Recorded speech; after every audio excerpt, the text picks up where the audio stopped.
ఉంది అతని యొక్క జీవితంలో. ఇవ్వగానే అక్కడ చనిపోయాడు. వెనకాల భార్య వెళ్ళింది, భార్య కూడా చనిపోయింది. ఇప్పుడు ఆ డబ్బులు ఏమైపోయినాయి? అక్కడ ఇంకో వ్యక్తి కనబడుతుంది, ధనవంతుడు. తన యొక్క పంట సమృద్ధిగా పండిందమ్మా. పంట సమృద్ధిగా పండింది. ఒకవేళ అతని యొక్క జీవితంలో కనుక ప్రభువా ఇంత సమృద్ధి అయిన పంట నా యొక్క జీవితంలో ఇచ్చినది నీకు వందనాలు అని అన్నట్లయితే వాడు బ్రతుకుడేమో. అంటున్నాడు, నా ప్రాణమా తినుము, సుఖించుము, అమ్మా త్రాగుము, ఎంజాయ్ ఎవరి సెల్ఫ్ అన్నాడు.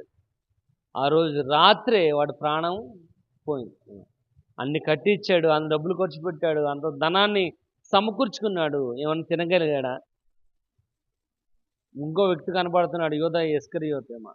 30 వెండి నాణాలకి యేసు ప్రభుని అమ్మేశాడు. నేను ఎవరినైతే ముద్దు పెట్టుకుంటానో వాడే